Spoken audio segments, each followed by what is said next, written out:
lots of talking points. Let's start up with our girls. Ladies first. They're back in the country. Yeah. And, you know, it wasn't a walk in the park for the Nigerian girls winning Cameroon at their own backyard. I think it's a brilliant achievement, actually. It was a tough tournament. I mean, we expected a certain swashbuckling style from our Super Falcons. But the truth of the matter, in my opinion, the rest of Africa has caught up with us. Basically, it's all about preparation and motivation. And if you look at Bayana, if you look at the Black Queens of Ghana, and if you look at the Cameroonians themselves, in fact, if dare I say, those three teams were possibly better than us on the day. But that just goes to show about the will to win of the Super Falcons. The fact that they knew that history was beckoning for Florence Omagbemi, who right. after Uche Ukeria, you know, became the second player to win it as coach and player.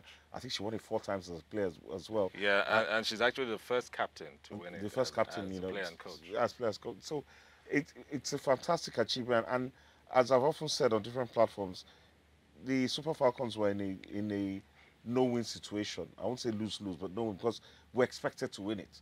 That's right. You know, and it's like now that we've won it, I'm sure we'll get to that.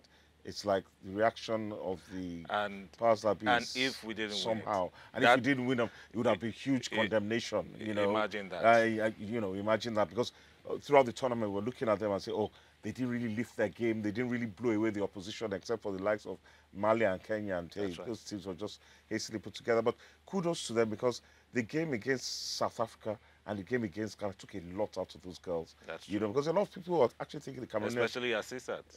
Assisat. We didn't see how. We didn't really. Or maybe all through the tournament she wasn't at her best. Dare I say, as can I refer to her as the invisible top scorer? Because she won it. Yeah, she won it, but that's quite interesting. She didn't really, but then thank God for the likes of Alaba Jonathan, I'll call her our flappable, that's right, ever so composed goalkeeper. That's right. The likes of Faith Ikide, who was she was solid. Desire Opranoze, whose ice cold killer instinct in front of goal served us well against. She just needs that one goal. One chance, one goal. You know, it's so. Well, in case you missed it, it was the 86th minute is when that goal was scored by Desire Opranoze, and the whole stadium we hear went silent. And thankfully, we took that until the referee's final whistle. Now they are back at home. They came in a few days ago, received at the, of course, Murtala Mohammed International Airport, taken to a reception by a particular company. And there's now talk about the remaining allowances and bonuses. I'd like to ask people watching, you know, I mean, what if we hadn't won? How would we have treated these women, you know, these superbly gifted athletes? Because now that they're here, it's like, really, what next? Really? Yeah, they had the reception. It was before the game against, what you call it, Bayana, that they were paid some monies. But they're still owed monies. And the stories I hear are rather unflattering. You know, I hate to deal in hearsay, conjecture, and speculation, right. But I have sources in the camp that told me that the NFF and the Minister of Football, that's what I like to refer to him, you know, were at the tournament, yeah? I mean, sorry, at the trophy presentation. And they just did, you know, they chartered a flight, attended, watched the match, and the trophy celebration, and went back without chartered the flight. Yeah. You know how much? Oh, for God, well, I saw a figure of 42 million naira. I don't know. You know, it's on africafootball.com, guys. Go and check it out. That's what I saw. You know, I don't know. So now, if this is confirmed to be true, that means there's something definitely wrong somewhere. Now, there's also the talk about their prize money. CAF for this year have said they will give the winners $80,000.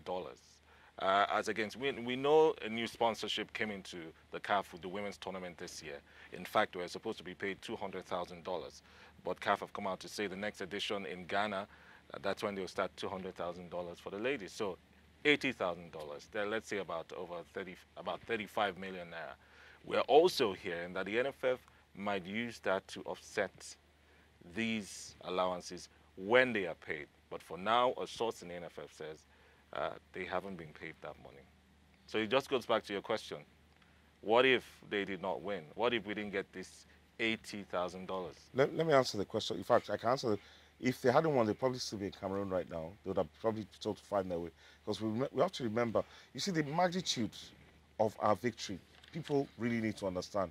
These are the players and crew that were not paid a kobo, not paid a penny, not paid a red cent During qualifying. during qualifiers from March. For some people in our team were not paid, but they went without patriotic sentiment and the fact that their forebears have gone before.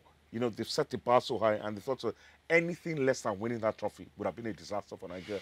And based on that, you know, say, you know what, let us write our names, you know, in the history books. And they did so.